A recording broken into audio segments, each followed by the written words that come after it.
Standing world of sunshine and rain has spun our days into years once again. Oh, Father Time, he sharpens his blade as he's reaping the harvest. Memories fade. On in a beating heart can sing the song. Tick-tock, tick-tock, time has gone. This turning world of sunshine and rain has spun our days into years once again. This turning world of sunshine and rain has spun our days into years once again. Oh, Father, world of sunshine and rain has spun our days into years once again. Oh, Father, sunshine blade as he's reaping love into years once again. Oh, and everything I can sing the song as he's reaping the harvest of years once again. Oh, Father, beating I can sing the blade as he's reaping the harvest of years once again. Oh, Father, sunshine blade as he's reaping love and memories fade. Oh, and everything he can sound the song as he's reaping the harvest of years once again. Oh, Father, world of sunshine blade as he's reaping the harvest of years once again. Oh, Father, world of sunshine blade as he's reaping love into years once again. Oh, and everything I can sing the song. Tick-tock, tick-tock, time has gone. Oh, and everything I can sing the song. Reaping the harvest, memories gone. Oh, and everything I can sing the song. Tick-tock, tick-tock, time has gone. After rain, after many days without rain, it stays cool, private and cleansed under the trees and the dampness there, married now to gravity, falls branch to branch, leaf to leaf, down to the ground, where it will disappear, but not, of course, vanish, except to our eyes. The roots of the oaks will have their share, and the white threads of the grass, and the cushion of moss. A few drops, round as pearls, will enter the mole's tunnel, and soon so many small stones, buried for 1,000 years, will feel themselves being touched. The global machine, which is destroying the earth, flourishes by destroying all cultures, all peoples, all places, like grubbing up an orchard. As it ploughs through the world, everybody is pulled into the engine to feed the growth machine. And so the process of rooting becomes a radical act, but also a difficult one. Because what does that mean when everyone is moving around, if I don't belong anywhere? In a pre-modern culture, creators would create as part of a tradition bigger than themselves. So a storyteller will tell a story that's part of their culture. But if you're a religious teacher, you've got a big tradition that you're working in. We're people with no tradition, because that's what modernity has done. It's made us all into little individuals. So the story we tell, we have to come up with ourselves. And then we're endlessly in pain because we're always driven to try and work everything out. Because we're not supported by ancestry. We're not supported by a culture. The bargain of modernity is that we have no tradition to hold us back, but we also have no tradition to support us. The bargain of modernity is that we have no tradition to hold us back, but we also have no tradition to support us. So all the storytellers have to come up with their own vision, which is why writers end up shooting themselves or drinking themselves to death. The underworld journey and the alchemical transformation is the story at the heart of every religion I've ever come across. An individual has to be broken open in some way, has to go through the fire and come out the other side. That's what our culture is doing at the moment. And all the official stories that we tell ourselves don't involve undergoing the underworld journey. The green narrative that we can fix everything and it will all be alright is now actually giving way to a more traditional structure in which we all have to go through the fire, and then we'll come out completely transformed into something else. But we don't like that as a culture. We don't like transformation. It hurts and you end up in a state of crisis. And you have to go through that. The other thing that religions teach is that you get wisdom through suffering. It isn't that popular, but life is suffering, and how you manage it and what you learn from it must be the lesson of life. We've created a culture which tells us that progress will prevent us from suffering. We like that story because no one wants to suffer, but it's not working. It's just delayed lots of suffering that we're going to have to go through now. One of the things that's so difficult is that the planet doesn't speak rationally, so you have to learn another language. I think it probably doesn't speak in modern English prose if it speaks any human language. Right. Okay.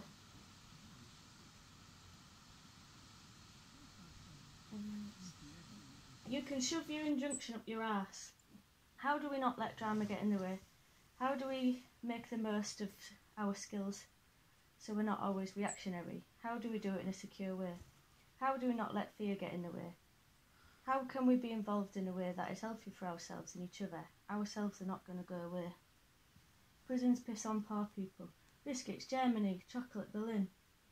Don't trust a rope you don't know. Bats have oily fur, oily smudges on holes. Bat poo. Guess what? I brought some. If it's fresh, it smears. Sometimes you can hear them chitter at dusk close to a hole.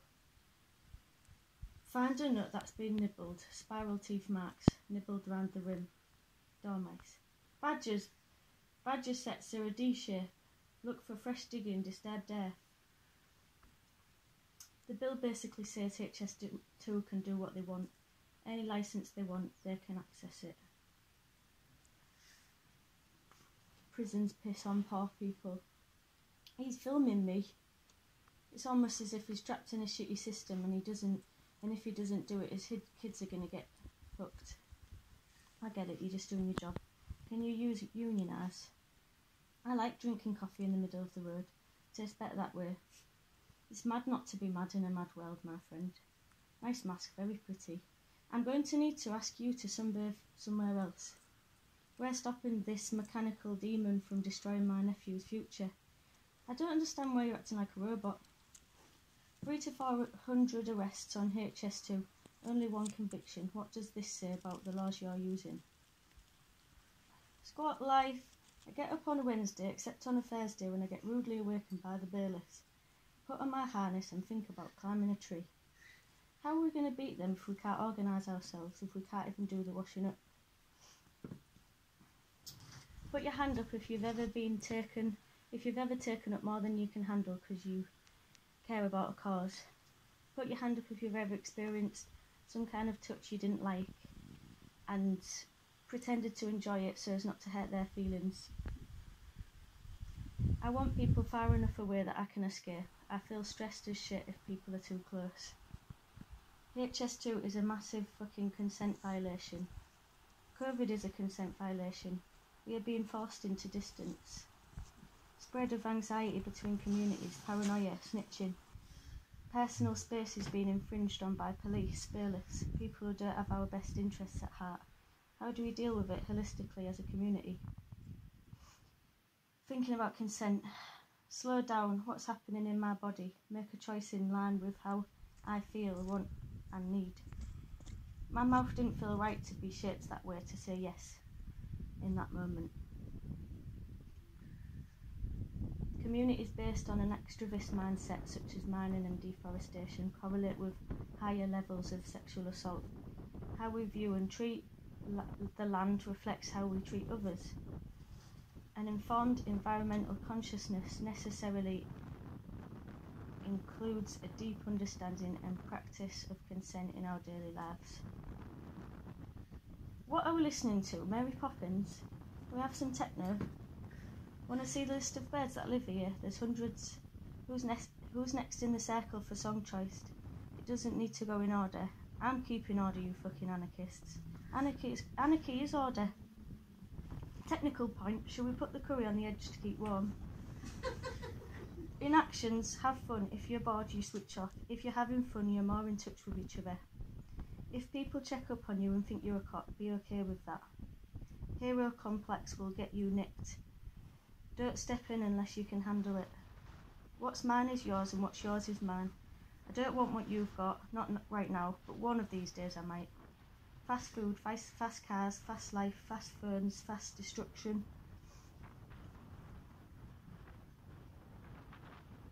All the snails were in one corner of the box and managed to lift the lid and get out.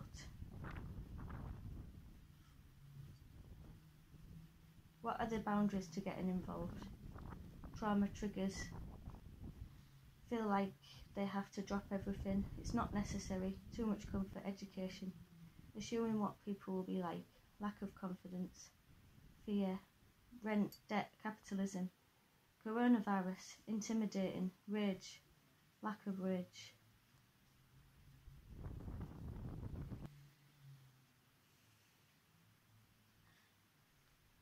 I think that's all about that. Smile over voluptuous, cool-breathed earth. Earth of the slumbering and liquid trees. Earth of departed sunset. Earth of the mountains misty-topped. Earth of the vitreous pour of the full moon just tinged with blue. Earth of shine and dark mottling the tide of the river. Earth of the limpid grey of clouds brighter and clearer for my sake. Far swooping elbowed earth. Rich apple blossomed earth. Smile, for your lover comes. Prodigal, you have given me love, therefore I give to you love. Oh, unspeakable, passionate love. You see, I resign myself to you also. I guess what you mean. I behold from the beach your crooked fingers. I believe you refuse to go back without feeling of me. We must have a turn together. I undress, hurry me out of the sight of the land. Cushion me soft, rock me in billowy drowse. Dash me with amorous wet. I can repay you.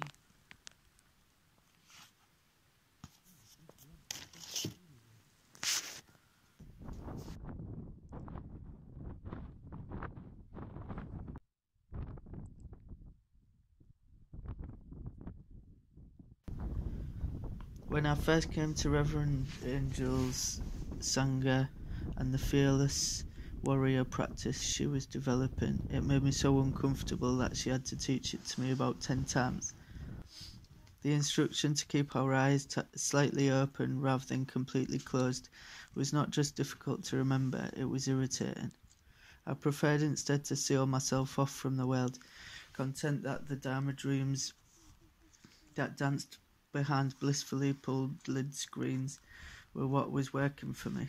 It took months to unlearn the habits of sitting in isolation I had picked up from the academy.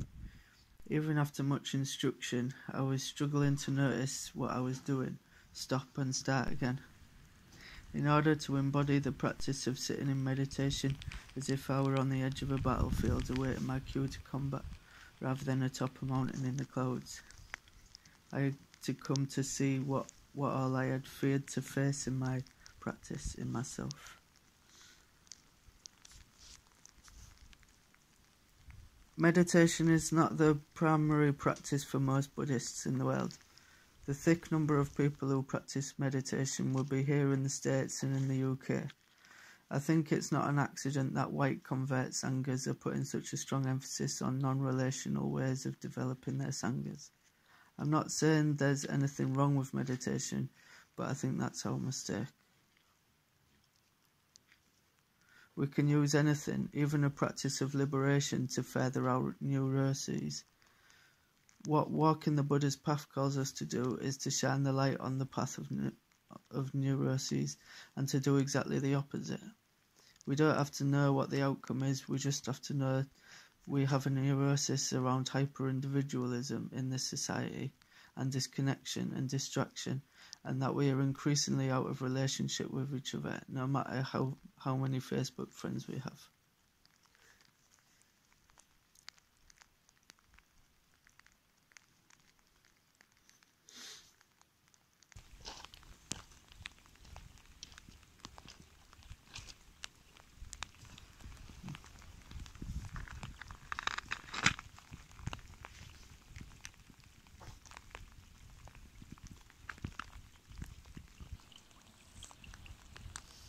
Wink, however, is unrelenting in naming the tools needed for our kit.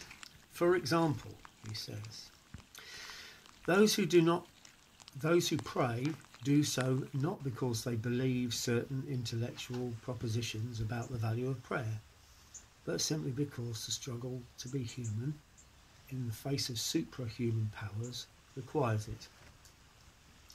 The act of praying is itself one of the indispensable means by which we engage the powers. It is, in fact, that engagement at its most fundamental level, where their secret spell over us is broken, and we are re-established in a bit more of that freedom which is our birthright and potential. Prayer is the interior battlefield where the decisive victory is first won, before engagement in the outer world is even attempted. If we have not undergone that inner liberation, whereby the individual strands of the nets in which we are caught are severed one by one, our activism may merely reflect one or other counter-ideology of some counter-power. We may simply be caught up in a collective passion and fail to discover the transcendent possibilities of God, pressing for realisation here and now. Unprotected by prayer, our social activism runs the danger of becoming self-justifying good works. As our inner resources atrophy, the wells of love run dry, and we are slowly changed into the likeness of the beast.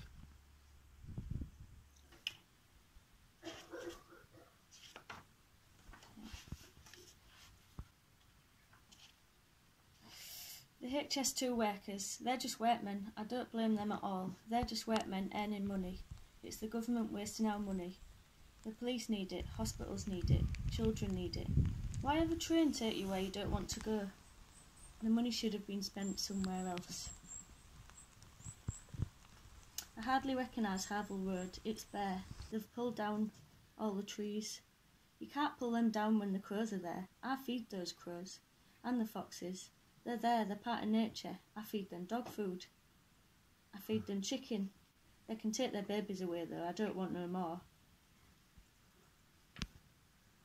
Healing means we are holding the space for our woundedness and allowing it to open our hearts to the reality that we are not the only people who are hurt, lonely, angry or frustrated. We must also release the habitual aggression that characterises our avoidance of trauma or any discomfort.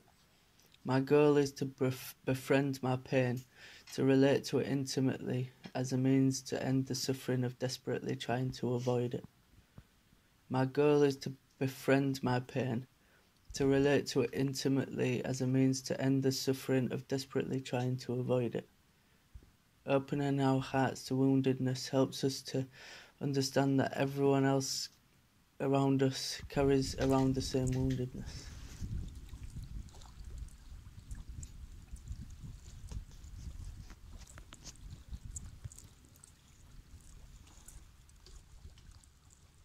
On the intellectual side, his history is largely a history of escape from the theology in which he was brought up.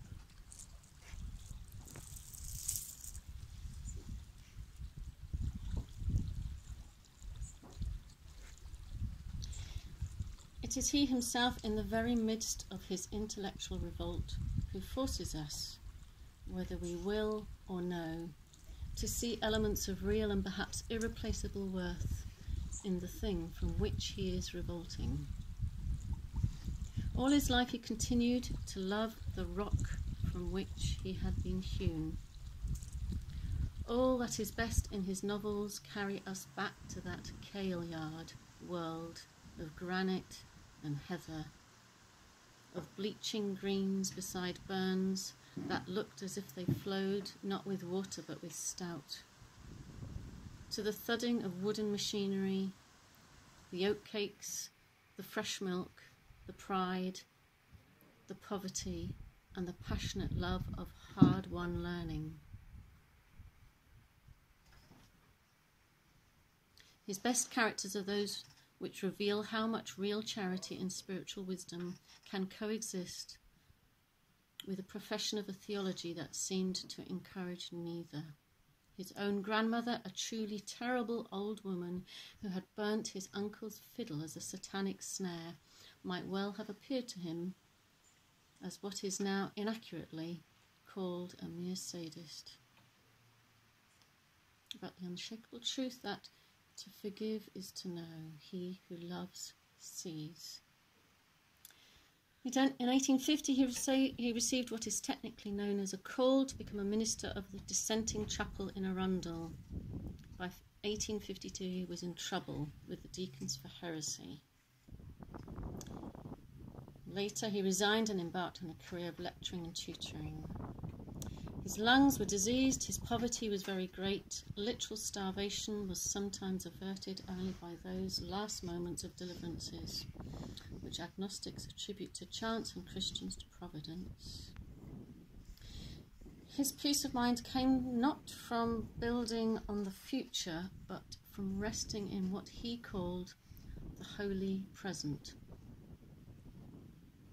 His resignation to poverty was at the opposite pole from that of a Stoic. He appeared to have been a sunny, playful man, deeply appreciative of all really beautiful and delicious things that money can buy, and no less deeply content to do without them. It is perhaps significant and certainly touching that his chief recorded weakness was a Highland love of finery, and all his life he was hospitable as only the poor can be.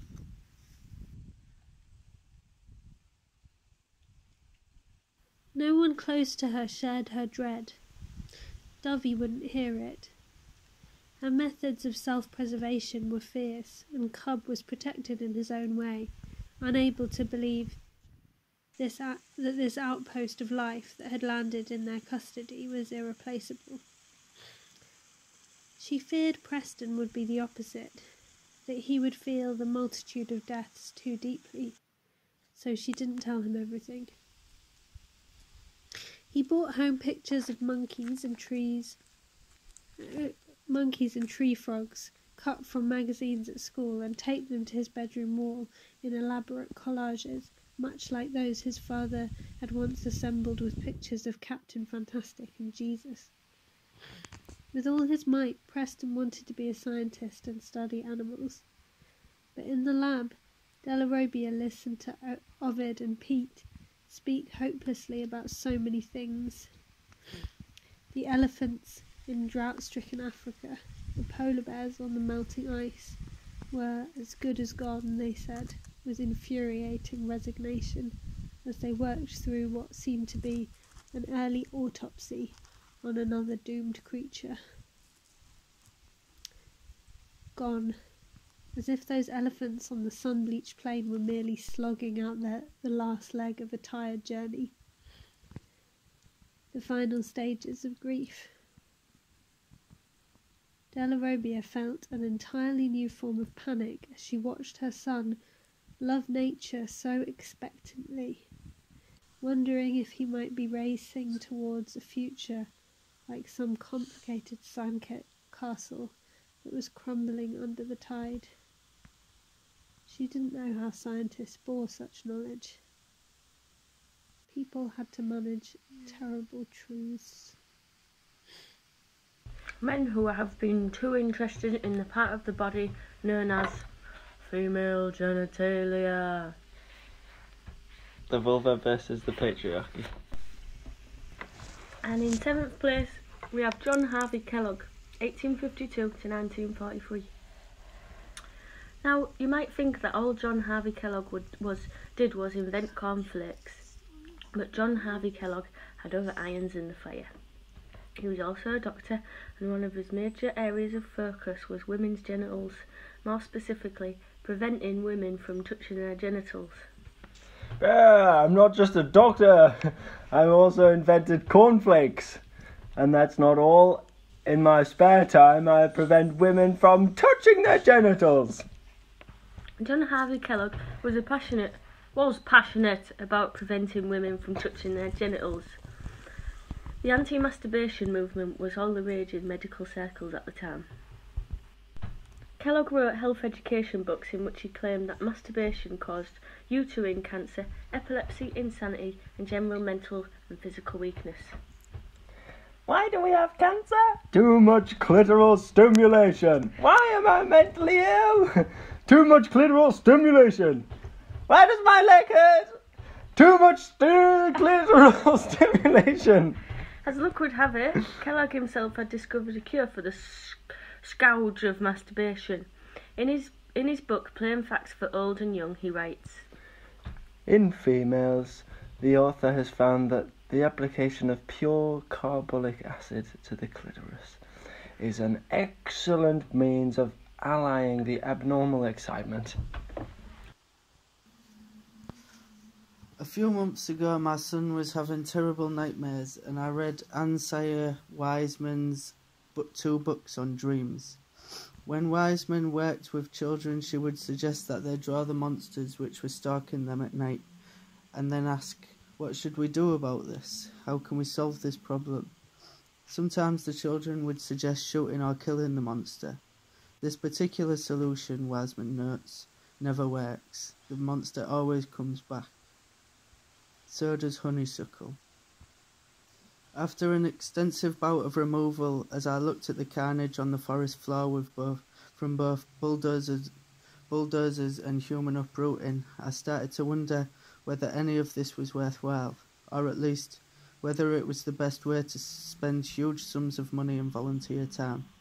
When I suggested planting trees on some of the Foundation's many lawns, the leadership had serious reservations. Too much maintenance, I was told. Maintenance, even endless maintenance, is acceptable, I discovered, but only in service of a holding pattern, the forest as it used to be. Time spent watching an emerging order and responding to it, maybe with some gentle guidance, well, that's too risky, too open-ended. There's a word for a piece of land that cannot maintain its shape without our constant involvement and which makes almost no decisions for itself. The word is garden. I like gardens. I have a small one. In a garden we get to talk a lot about what we want. As we move further from our plot, though, we have fewer decisions to make. Keep walking towards the trees and the presences grow larger. They don't demand silence, but it's certainly encouraged. Even talkative children walking into a forest get a little quieter. Be quiet long enough and you start to receive something. Communications. When a forest or any group of living things is ignored for long enough, while also being constantly meddled with, it starts to speak more loudly, with sharper edges. The dream monsters return every night, and they start to bring friends. Eventually, the messages get fierce enough that even the marginally attuned can hear them. This is what I heard the forest saying. I feel unsettled, much more than usual. Something deep and serious is changing, so I am changing too. I'm on my way somewhere, to a new integrity. You should know, it won't look the same as the old one. I am using what is available to me. This plant that you brought here is part of this. So are you. We're on this journey together. Be still. Then, if you must move, move gently.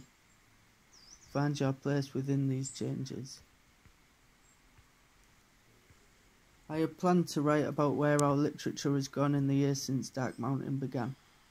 I'm perhaps no longer the person to do this. I don't read many new books, and I read far fewer old books than I used to. I am, in many ways, in the state of the forest that I describe above, crawling on the edges with invasives that I no longer know how to control. Most forests in the United States are damaged. They are cleared at some point for farm, pasture or timber and still carry the story of these wounds. Almost all the established trees are of the same size and age, quite young, and only belong to a few species. The patches are too fragmented, cut up by roads and development. These are the woodlands most susceptible to invasives. In any living system, a dangerous and unstable vitality is preferred to impoverishment. What we do to the land, we do to our own imaginations. In the forests of our stories too, behind some energy and a few flashes of beauty, there is a hidden sameness that indicates some previous clear-cut, ideological or quite literal. None of this, of course, has changed substantially over the last decade. What has changed is the presence on the borders of the invasives. These creatures can smell weakness and ill health at an enormous distance. They cluster around sores. The keepers don't have the energy or resources to control them anymore, and suddenly they're everywhere. So they're acknowledged now, but only as a threat, as something outside the real conversation, the true forest. Honeysuckle, autumn olive, lesser celandine. Strange, sturdy, tricky little monsters that seem to thrive better than the natives. Each time the guardian of our culture cut or spray them out, they regenerate into more durable and often poisonous forms. Fresh arguments must be put forth, or old ones repeated. Look, they lack the grandeur of what once grew here. They destroy the health of the whole place. They spread like some kind of disease. They somehow trick people, like those honeysuckle berries, into using them for sustenance and spreading them elsewhere. The question of why the current landscape isn't providing adequate sustenance is rarely asked. My general pattern was using some piece of old culture as a stick with which to beat new culture. Here, I would say, pounding away. This is what integrity actually looks like. This is how you can recognise these frauds. Something happened a few years ago though, much as it did in the middle of my single day removing honeysuckle. I completely lost my confidence in the usefulness of this particular job. I wasn't sure the forest needed this kind of help. The young people I worked with, I noticed, also did not need such guardians. And like the surrounding patches of forest, I could sense that they were on their way to becoming something else. A mixed-upness in the process of building its own integrity. A mixed-upness in the process of building its own integrity. And they were much closer to being rooted and healthy than I was. We have been comprehensible to each other for too long. Let us be strange again. There is no love without some distance. Much of my response to ancient Chinese poetry or old Scottish folk songs is based on their mysteriousness, on what I am sure are many profound misunderstandings. Writing is not supposed to look like anything. Forests are not supposed to look like anything, not anymore. Things are changing too fast. The nightmare monsters cannot be killed. To kill something, Wiseman says, is just another way of ignoring it. Nor can we simply let these monsters do as they please until our lives are intolerable. They are here for a reason, they are a message. Once we realise this and listen, the conversation can begin. Coppice, some light clearing, trellis building. We can make these statements. They are polite, not at all like bulldozers and poison sprays. What do you think, Honeysuckle? Then, every so often, we can stop talking and wait for our turn again. What do the birds have to say? How about the ticks and the mosquitoes?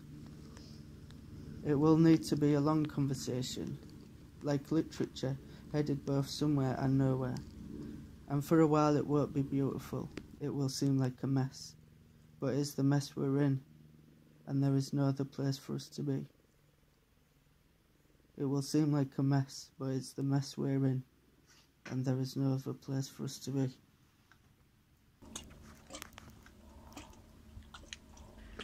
Remove the clitoris. Remove the clitoris. Remove the clitoris. In 5 cases back, Baker Brown performed clitoridectomies on women because they wanted to divorce their husbands, something women were permitted to do thanks to a new divorce law adopted in 1857. I don't know, it just feels like we've drifted apart. Maybe it would be best if we... I've booked you an appointment with Dr. Baker Brown. In the mid-1860s, however, Dr. Baker Brown was expelled from the Obstetricial Society of London when it was discovered that he'd coerced patients into clitoridectomies without explaining the implications of the procedure. The last straw for the society was the revelation that Baker Brown had operated on married women without obtaining the consent of their husbands. There's nothing wrong with a correctly performed clitoridectomy. As long as you obtain the consent of the husband. Mean theologies. They regard the father of their spirits as their governor. They yield the idea of the glad creator and put in its stead a miserable, puritanical martinet of a god, caring not for righteousness but for his rights, not for eternal purities but for goody proprieties. The prophets of such a God take all the glow, all the hope, all the colour, all the worth out of life on earth and offer you instead what they call eternal bliss, a pale, tearless hell. But if you are straitened in your own mammon-worshipping soul, how can you believe in a God any greater than can stand up in that prison chamber?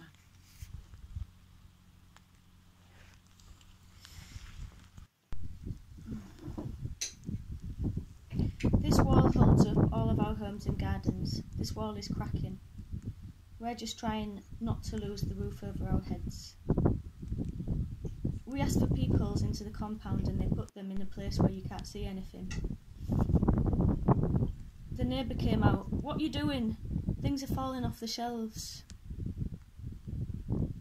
And I have a crack in my wall that wasn't there before. This is because of piling. It's all unclear, this community. Everything shakes. I did manage to get the tunnel moved. It would have gone under these houses and fucked up the street. Now they're building it under the warehouses. Some people can't even read or write. They're getting taken advantage of. They don't complain or shout about it like me. They replaced my window just to shut me up. The taxpayer probably had to pay 5 or 10 grand to move my radiator. So I'm not saying that we should only just work on ourselves and not do any work outside, But I think it's an immature view that believes I have to do all the external conditions and have them all change before I can be happy. I'm not willing to have my happiness wait for what might happen out there. Would the tree rather be a table? Would the mountains rather be a hole? Would a shepherd rather do a shift in an abattoir? Would a forest rather be a road? Would a beach rather be a rubbish dump? Would a village rather be a cemetery? Would the pigs rather be sausages? Would a hippopotamus rather be me? Would the lion rather live in the city? Would the eagle rather soar over concrete? Would a sunflower shine in the dark of a mud? And beetles like to be flattened under feet? Would life rather be history? Would emotions rather be words? Would the wet green moss rather be someone's boss? Would the silence rather be heard?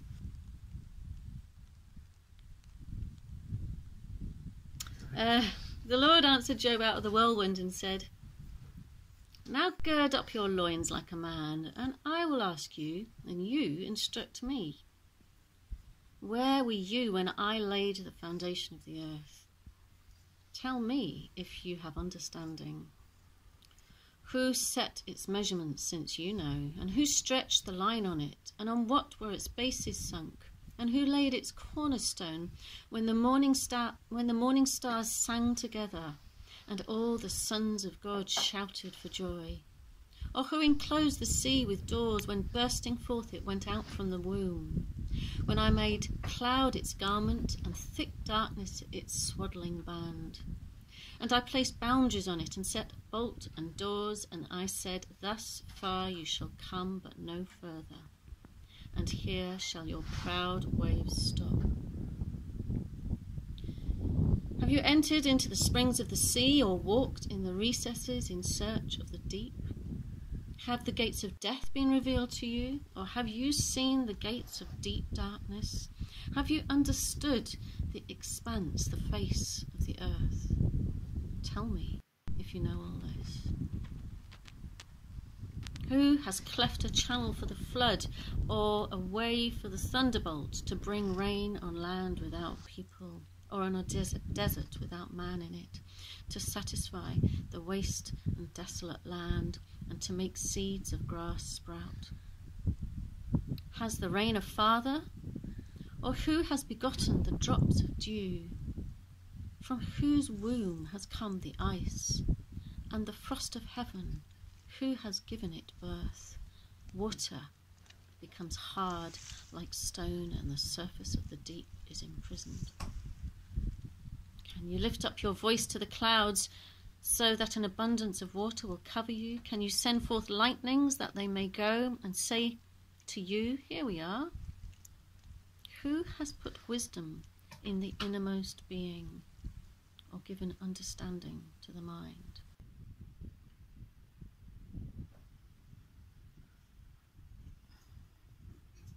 If someone isn't being listened to again and again, you feel that angry, you can understand why people resort to violence. I have had fantasies about moving the little box where the guard sits, so when he comes back it's just gone. I've blown it up.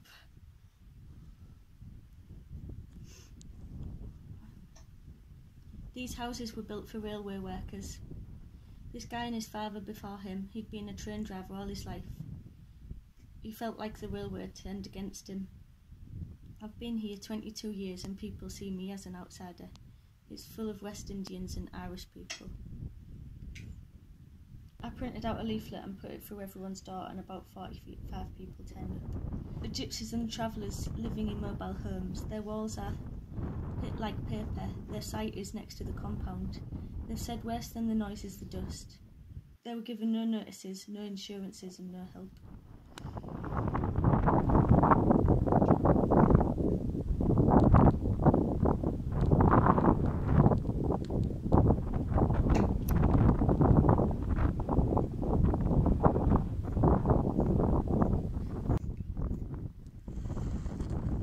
natural. Lovely memories, the bliss of cloud-wreathed peaks, of rocky perch I share with Laken, watching blue-grey waves go by. Big birds, each containing airy bones, elegant brains, and covered in feathers. Amazing, you couldn't write it. Walking verdant mountain paths, swimming in cold rivers, gazing plains and heaths and steppes, pilgrimages and vistas. What has this done for me? Given me a love for little big beings, for beauty, and a toxic hatred of the tarnish, blemish, impurity, the destruction of the Anthropocene. A despair of all tactics, my hurried agenda, a tired back, tired joints. So often I have walked away from cities, sat amongst the mossy boulders, mossy trunks, nestled into arms of fallen trees, nestled into grass or reeds, smelled waves of fresh and fungal particles, felt waves of cold and warmth, of sun and wind, dampness, dryness, watched and felt and heard the insects, birds, mammals, mollusks, and I felt glum and lonely. I felt sad and lost. There's nowhere that I'd rather be, but even here, this person that I am is not content, not joyous.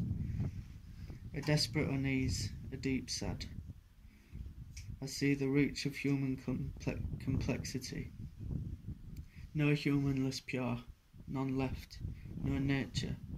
Our power lines and roads run far and wide. The rivers run with litter, as do the winds, and the forests are full of our marks, under our threat. And here, alone, untangled, I feel my tangledness all the more. I measure myself against the ants, and find I'm lacking simplicity. Against the fish I'm lacking hardiness. Against the birds I'm lacking freedom. Against the rodents, lacking the basic skills to live. Against the trees, I lack dignity. Against the clouds, I lack ephemerality. Against the water droplets, I lack gravity. Against the sun, I lack joy. This human form can't be called natural. What is natural? This question, often asked, answered, asked again, now left aside. Instead, experiencing realities. The sun without, the sun within. The storm without, the storm within. The beaming, loving, beloved face without. The beaming, loving, beloved face within. The bulldozer and the angry man without. The bulldozer and the angry man within. The hordes of cops without. The hordes of cops within. The idealists and militants and escapist masses without and within. The calm summer without. The calm summer within. To an extent that has no parallel elsewhere in the world, the ideology and culture of Harris are underpinned by Presbyterian theology. So far as ecological theology is concerned, however, there is nothing distinctive in Presbyterianism, and my perspective merely reflects the broad Judeo-Christian tradition. The most important influence on that tradition has obviously been the Jewish scriptures, particularly the early chapters of the book of Genesis. But I believe that the basic emphasis of that tradition has a force beyond that of a mere external canon. They commend themselves to the deepest instincts of men and women.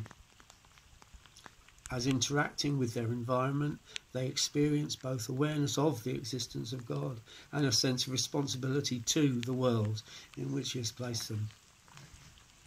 The points I will wish to emphasise may be summarised as follows. God as Creator has absolute sovereignty over the environment. We must use it only in accordance with His will, and we shall answer collectively as well as individually for all decisions, for all our decisions in this area. Theologically, the primary concern of the creation is to serve as a revelation of God. To spoil the creation is to disable it from performing this function. In the Judeo-Christian tradition, there is an intimate link between a person and the soil. The person is taken from the ground, food is derived from it, He is commanded to till it and keep it, and a person returns to it. This implies a psychological as well as a theological bond. Although such facts should not be used to endorse naked territorialism, they do raise the consideration that rape of the environment is rape of the community itself. The precise responsibility of humans to the environment is defined precisely in our tradition. Man has to keep it. This is not simply an insistence on conservation, it designates persons as guardians and protectors of the ground. Man is servant of the ground. This is the usual meaning of the Hebrew word popularly rendered as to till. Christian theology has largely failed to recognise this emphasis. An insistence on the more widely perceived notion of man's domain must be balanced with the less familiar but equally important concept of man as servant. There is no place in the Judeo-Christian tradition for divided guardianship of the land. In particular, there is no place for the idea that agrarian rights may belong to the people, while mineral rights belong to someone else. This dichotomy is central to the current debate. From a theological point of view, the present arrangements, while perfectly legal, are indefensible. Man's relationship with his environment has been disrupted by the fall. One primary symptom of this is that he is always tempted to allow economic considerations to override ecological ones. In the present instance, the divinely appointed guardians and servants of Linga Bay are the people of Harris. Unfortunately, these very people are now suffering a degree of economic hardship that threatens the survival of their community. Torn between their love of the land and their need for jobs, they face a cruel dilemma. Capitalism offers to help in characteristic fashion.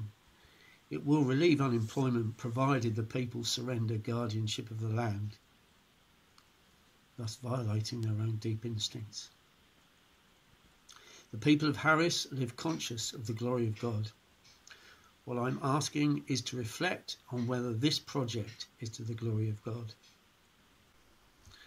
Do we have God's mandate to inflict on creation a scar of this magnitude that might detract from creation's ability to reflect the glory of God? I know that Royneville is not in itself an area of what you might deem to be beautiful. It is nevertheless an area of magnificence and grandeur, and being such, bears eloquent testimony, in my judgment, to the majesty and grandeur of God's earth. In my view, no hole in the ground could bear that testimony as Royneville presently does.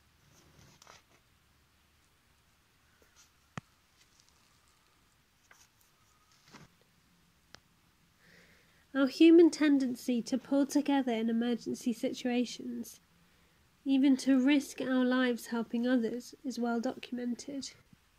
In her study of human responses to disasters, Solnit describes how such rising to the occasion is more common than many suspect, and more satisfying than many might imagine. Referring to her own experience of an earthquake in San Francisco Bay Area in 1989, and the gratifying engagement she noticed in herself and others afterwards, she writes, "The sense of immersion in the moment and solidarity with others caused by the rupture in everyday life. An emotion graver than happiness, but deeply positive. We don't even have a language for this emotion, in which the wonderful comes wrapped in the terrible, joy in sorrow, courage in fear. We cannot welcome disaster, but we can value the responses, both practical and psychological. Disasters provide an extraordinary window into social desire and possibility. When food appears reliably on our tables, we don't need to exercise our creativity or social intelligence to survive. It is different in a disaster. The closeness of danger activates our wits and our cooperative tendencies in a way that brings out new levels of aliveness and community. When the shops are flooded and the system is in disarray, the helping hand of a neighbour or an improvised soup kitchen offer more security than status or money. As we reach out to help one another, our lives become more meaningful and satisfying. We discover that we don't thrive or survive alone. That's what Helena Norberg Hodge saw in the Ladakhi villages of northern India. Knowing that their survival depended on the land and people around them, they experienced their interdependence as the very foundation of their reality. What comes into view when we see with new eyes is this interdependence. There is no such thing as a self-made man or a self-made woman. While we play a role in making ourselves, we are also made by each other and our world. When hurricanes, floods, and earthquakes sweep away illusions of self-sufficiency, we're reminded how much we need one another, how much we depend not only on people, but also on the larger web of life. We treat people with a different kind of respect when we consider that they might someday be pulling us out of the rubble. We treat the rest of life with a different kind of respect when we consider that without it we wouldn't be here at all. Presenting as hard has been an act of survival that has kept me safe and reinforced my boundaries. Of course it will click into action when needed, but right now I am accepting my softness as a strength. I feel proud that I am a daughter of an emotionally expressive, deeply caring human being. This fear of turning into my mother that has psychologically haunted me since her nervous breakdown is finally transforming into a radical acceptance that emotionality is not weakness. That expressing softness does not lead to a loss of power or strength, and that I deserve as much love as I give to others, and that my needs for love and support are not too much but completely valid. I know that love and care and serious femme pride amongst my mates has been the secret ingredient to overcoming burnout. So be soft, express your feelings, love and care for others, and try your hardest not to let this cruel world harden you into not feeling or caring for others. Care is a radical act and one of our biggest weapons. Nutrition information, typical values per 100 grams. Fat, 36.3 grams, of which saccharides, 22.9 grams. I'm talking about grams, carbohydrates, of which sugars is quite a lot, it's 55 grams. Fiber, protein, and the salt, reference intake of an average idle is quite a lot. For more information, visit little.co.uk or little.ie. This pack contains 5 servings. Fair trade cocoa program. Fair trade cocoa program enables small-scale farmers to benefit from selling more of their cocoa. Fair trade. Visit infofairtrade.co.net program dash little UK. Gamba. Gamba and little Great Britain.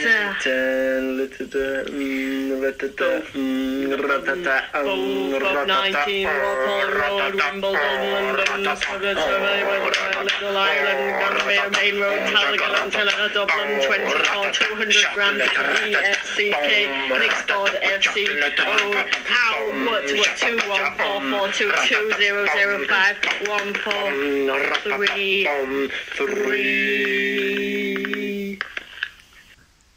Is the soul solid like iron? Or is it tender and breakable like the wings of a moth in the beak of an owl? Who has it and who doesn't? I keep looking around me. The face of the moose is as sad as the face of Jesus. The swan opens her white wings slowly. In the fall, the black bear carries leaves into the darkness. One question leads to another. Does it have a shape? Like an iceberg? Like the eye of a hummingbird? Does it have one lung, like the snake and the scallop? Why should I have it, and not the anteater who loves her children? Why should I have it, and not the camel? Come to think of it, what about the maple trees? What about the blue iris? What about the little stones sitting alone in the moonlight? What about roses and lemons and their shining leaves? What about the grass?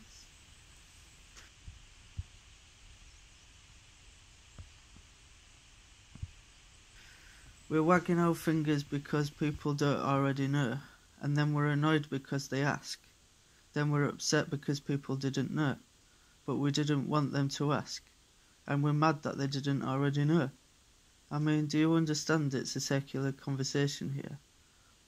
That's true for folks of colour too, because frankly we're all just swimming in the water. So folks of colour don't just come with a vocabulary built in, it's an add-on purchase. And depending on where we're located, and our economic situation, and our skin colour and our hair texture, we're getting different levels of confrontation with race. That is to say that any of us are... That isn't to say that any of us are escaping, because no one's escaping with race. I don't care how white you are or how black you are, no one's escaping race in this society. It's a racialised society.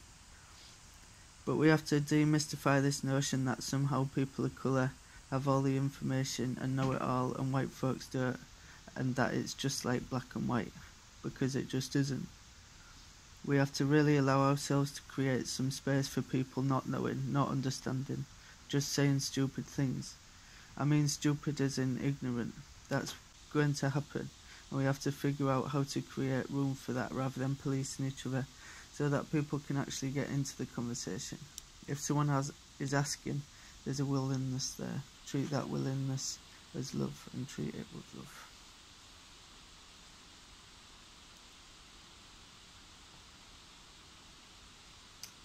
I'm a great believer in humanity. People are creative and genius and kind. It's about people working together and spirituality. If we forget that we are part of nature, then we are doomed. Listen to the birds.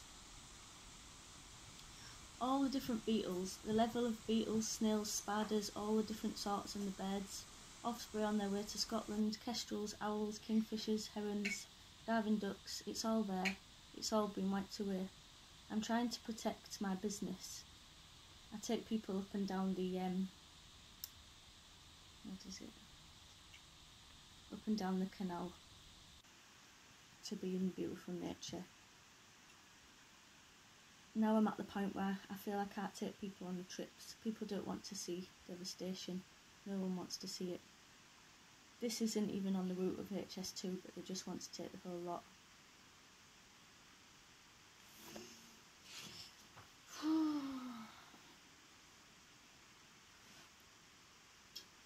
Sorry. It's hard to know what order to read it in. It's so sad what's happening, and I don't do sad. So unnecessary, so uncaring. I still think there's hope though. I really do. If only we could learn from it, that's the hope. The only way we can learn is by being truthful about the damage to humanity. It's too fast. Go slowly. Go less far. Be more careful.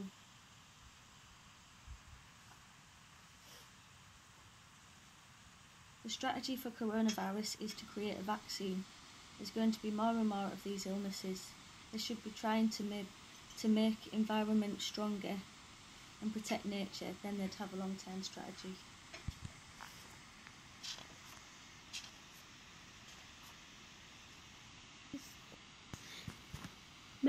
Measuring and counting are the tasks of science, not guessing and not wishing.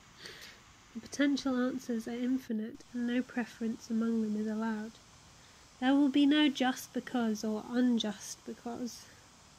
She understood, but still, it's not why not there. But still, it's why not there, not why here. In his third theory, his third theory concerned devastation in the Spring Range, which is what he called a funnel-shaped area on the map, fundamentally Texas. Monarchs that eke out winter in the Mexican neovolcanoes awaken from their torpor to an unruly sexual madness. Males are hormonally driven to assail anything, a quaking leaf, other males, eventually enclosing within their embrace the host of congregated females, and afterwards they are spent, fulfilled. Their mates flee with gorged ovaries towards a non-negotiable deadline. The deposit of perfectly timed egg on the first unfurling leaf of the Texan milkweed, moving inside the consecrated clock of the ticking earth. This, he said, tapping the map on the glass screen of his computer, is all our eggs in one basket. The Spring Range, steady through the ages, now its rhythms abruptly faltered, ransacked by drought and unquenchable fires, by fire ants marching north, consuming 100% of the monarch caterpillars they chance to meet. Suppose a genetic mishap sent a handful of fall migrants just to the northern edge of this realm of fire ant and firestorm.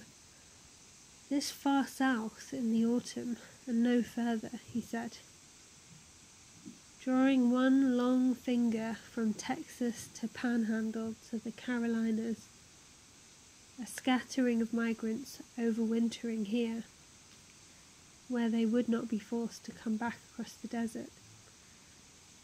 A Bible Belt latitude, favourable for its mildness, but a mountainous place high enough to cool an insect pulse to dormancy for the winter wait.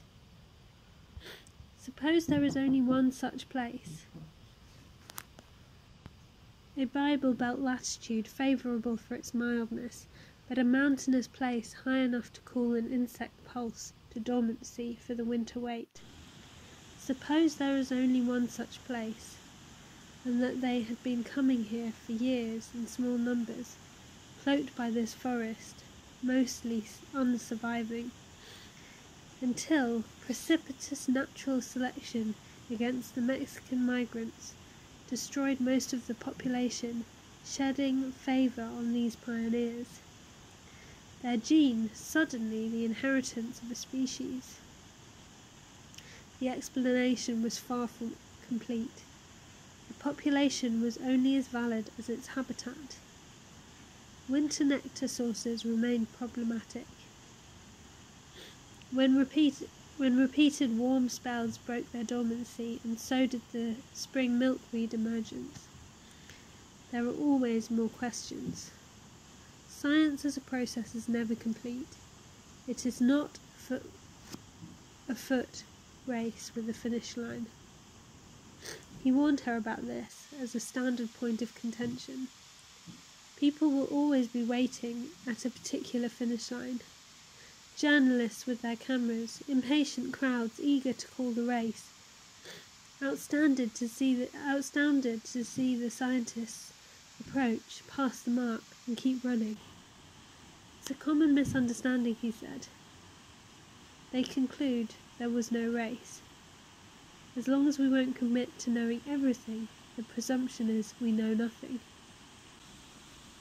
And even while he warned her of these caveats, Della Robbia felt a settling down of her lifelong plague of impatience. He did not claim that God moves in mysterious ways. Instead, he seemed to believe, as she did, though they never could have discussed it, that everything else is in motion, while God does not move at all. God sits still, perfectly at rest. The silver dollar at the bottom of the well. The question.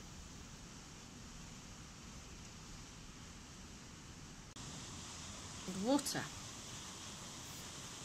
Is oxygen and hydrogen the divide idea of water? Or has God put the two together only that man might separate and find them out? He allows his child to pull his toys to pieces, but were they made that he might pull them to pieces? He were a child not to be envied, for whom his inglorious father would make toys to such an end. A school examiner might see therein the best use of a toy, but not a father. Find for us what in the constitution of two gases makes them fit and capable to be thus honoured in forming the lovely thing, and you will give us a revelation about more than water, namely, about the God who made oxygen and hydrogen. There is no water in oxygen, no water in hydrogen. It comes bubbling fresh from the imagination of the living God, rushing from under the great white throne of the glacier. The very thought of it makes one gasp with an elemental joy no metaphysician can analyse. The water itself that dances and sings and slakes the wonderful thirst, symbol and picture of that drought for which the woman of Samaria made her prayer to Jesus. This lovely thing itself, whose very wetness is a delight to every inch of the human body in its embrace.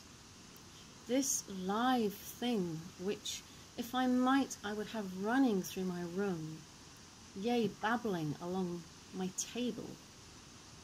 This water is its own self, its own truth, and is therein the truth of God. Let him who would know the truth of the Maker become sorely athirst, and drink of the brook by the way, then lift up his heart, not at that moment to the maker of oxygen and hydrogen, but to the inventor and mediator of thirst and water, that man might foresee a little of what his soul may find in God.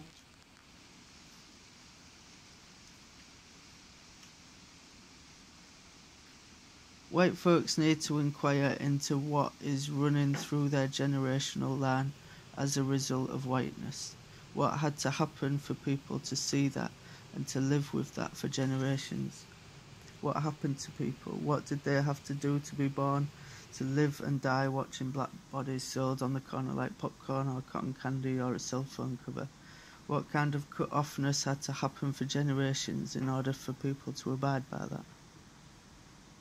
Not just focus on what has happened to us, but what has happened to you. So I'm not talking about giving people power. I'm actually encouraging people to take back their own power by taking back the wholeness of who they are, by examining and interrogating what this system has done, not just to whoever is marginalised, but to people that are participating and perpetuating that marginalisation, often unbeknownst to them. I may have to say I'm sorry as a white person. I might have to deal with some guilt and shame, but who's really being impacted has heavily focused on people of colour, different people. Oh, women are suffering. Oh, queer people are suffering. Oh, black people are suffering. But there's zero space for white folks to really claim suffering around living in a racialised society. There's no space, it seems to me, for white people to actually get down to the conversation. Even folks sitting there are feeling it and they're like, I better not say anything. It can't even be acknowledged that there is any suffering. I just don't see how we can ever expect this dynamic is going to change if we can't allow people to fully claim their own suffering. That's what the Dharma is actually about. It's about allowing people the space and the opportunity for discomfort so that they can touch their own suffering. It feels like we have spent decades now tiptoeing around other people's discomfort.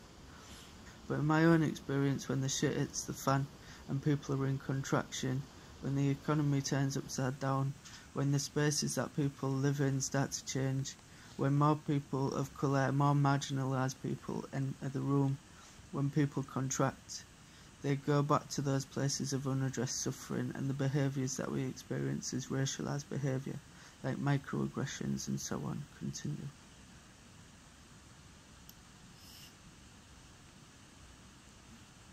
One word for HS2, tired, but I'd like to say hopeful, but unless we go for the head of the beast, we're not going to take them down. Forget Boris, we have to change people's consciousness. One word for HS2, catastrophe, chaos,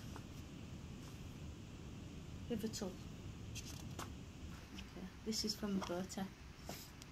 HS2 is money over nature and land.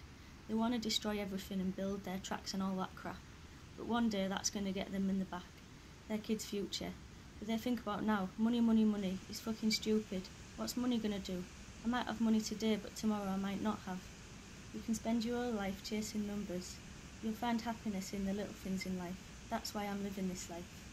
I ain't too clever, I'm not educated, you know, but because I'm ex-homeless, I know a lot about the streets. Yeah, the study of life. I understand life. I appreciate the little things in life. Being a boater, I've learnt so much about nature, from birds, how they feed their young, how they make their nests. I've seen their babies grow. I zoom in and watch them, their eyes, their skin, how they react, you know. I study that and I get so much knowledge in life, in animals and in their love. Basically what I think is that even an ant has a family and a destiny and a spiritual journey, so us humans are not more spirited than ants. Who are we humans to think that we are more higher than them? Just because we got a car, we got a house, because we got money, because we got shoes. Animals and us, we the same.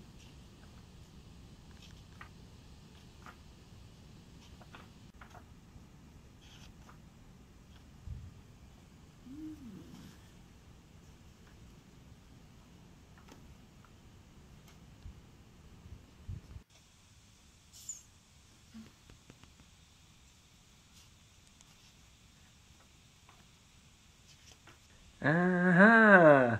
But what do the witch trials have to do with women's genitals, you ask yourself? For some reason, a huge part of the witch identification process was to inspect the sex organs of the suspected witch. See, there was a theory that witches had hidden skin growths and hidden warts on teats, in inverted commas, that the devil and his henchmen could suck on. For example, during one trial in 1593, the jailer who examined the accused woman's genitals noted a little lump of flesh sticking out as if it had been a teat to the length of ½ inch. The jailer concluded that it must be the mark of the beast. In a 1634 court proceeding against the Lancashire witches, nearly all of the accused women were found to have marks of the beast on their secret parts. She is a strange teat. She has a strange teat. She has a strange teat, and she also has a strange teat. Arguments often broke out over the strange teats. For example, during a 1692 examination of 5 suspected witches in New England, 3 of the women were noted as having a preternatural excrescence of flesh, much like a teat. However, a follow-up exam later the same day revealed no strange teats whatsoever. But I don't see a strange teat there. Now this is a very strange teeth indeed. She had a strange teeth. It's the strangest teeth in the fucking That is world. not a strange teeth. You're so pathetic. You're a pathetic hack where teats are concerned. Are you accusing me of not knowing my strange teeth?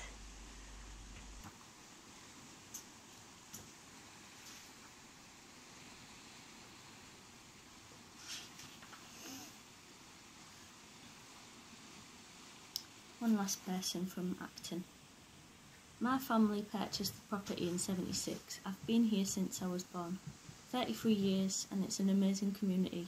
It's not just a road, a big family on the road. Your neighbour looks after you. I'm scared it's going to turn into like America, a concrete jungle. We need the trees and nature. Society focuses on profit rather than well-being, instead of community and nature. The release. Decolonisation requires acknowledging that your needs and desires should never come at the expense of another's life energy.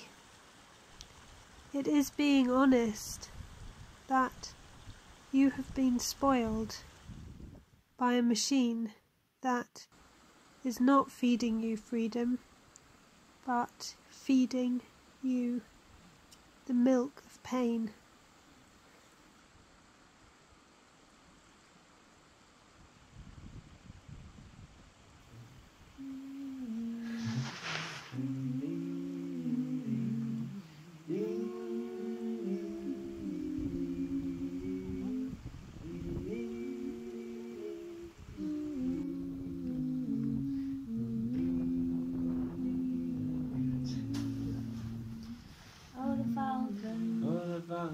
Was a pretty bird, wondered as she flew. She danced around and pranced around wherever the warm winds blew. And the falcon was a pretty bird. Her voice was always still. The men with drums and men with guns, they told her how to kill. Her eyes on the sparrow, her mind was on the dove. But no one cared and no one dared to speak to her of love. Her eyes always holding, her claws are sharp as steel. We teach her not to see too much, we teach her not to feel. Go build a log cabin on a mountain so high, and hear the feathered warblers yell as she goes screaming by. She'll tease you, she'll please you, she'll satisfy your needs. But someday she might turn around and mold the hand that feeds. Your hours might be numbered, your end might come someday. Go break a chain and free her brain and send her on her way. And the falcon is a pretty bird, wonders as she flies. She asks us easy questions, we tell her easy lies. We tell her easy lies. This turning world of sunshine and rain has spun out days into years once again. Old Father Time, he sharpens his blade as he's reaping the harvest. Memories fade. Only the beating heart can sing the song. Tick tock, time has gone. This turning world of sunshine and rain has spun our days into years once again. This turning world of sunshine and rain has spun our days into years once again. This turning world of sunshine and rain has spun our days into years once again. Only the beating heart sings his blade as he's reaping harvest. Memories fade. Only the beating heart can sing that song. Tick tock, time has gone.